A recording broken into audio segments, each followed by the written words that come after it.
Mental analysis. स्वागत है आप सबका इस सारांश के दूसरे अध्याय में। पहले अध्याय में जैसा कि हमने जाना कि लोग टेक्निकल एनालिसिस पर कैसे पूरी तरह डिपेंडेंट हो गए थे, लेकिन दोनों फंडामेंटल और टेक्निकल एनालिसिस से ज्यादा मजबूत एनालिसिस मेंटल एनालिसिस है। अब आप सबके दिमाग में आएगा कि ये कैसे? जब टेक्निकल एनालिसिस इतनी कैपेबल है तो कोई भला मेंटल एनालिसिस को आखिर क्यों यूज करेगा? इसका जवाब मैं आपको बहुत आसान शब्दों में देना चाहूंगा।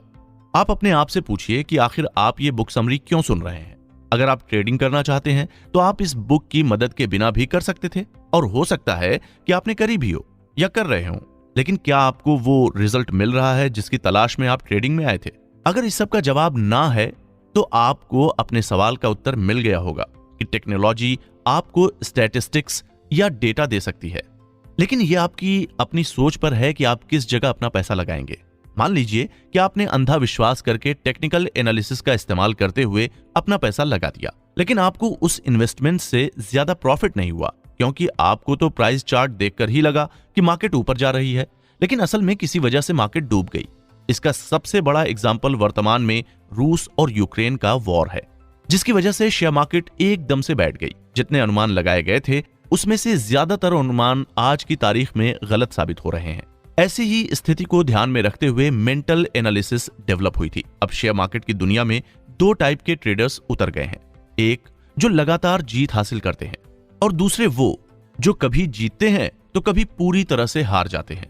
तो अब आप सोच रहे होंगे कि ट्रेडिंग एनालिसिस पर महारत कैसे हासिल कर सकते हैं। ट्रेडिंग पर महारत हासिल करना आसान बिल्कुल नहीं है।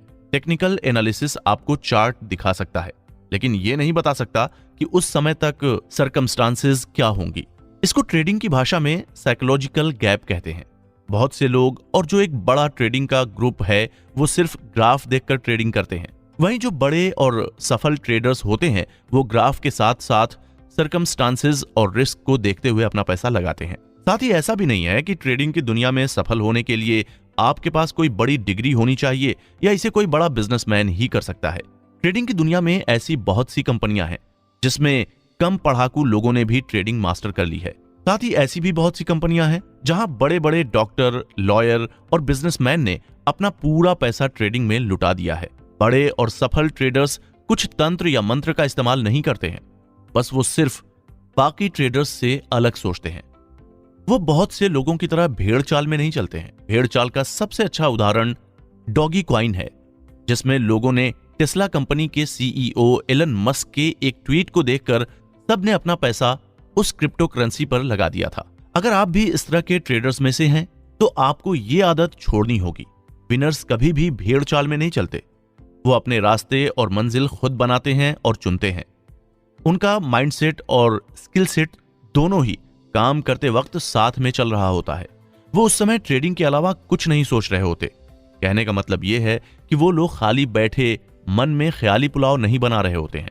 उनको भी पता है कि ट्रेडिंग का काम आसान नहीं है और कभी भी कुछ भी हो सकता है। अब आपको यह सब सुनकर डर लगने लगा होगा। ये डर पूरी तरह से जायज है। हर ट्रेडर को मार्केट का डर होना चाहिए, लेकिन इस डर को अपने मन पर हावी नहीं होने देना चाहिए।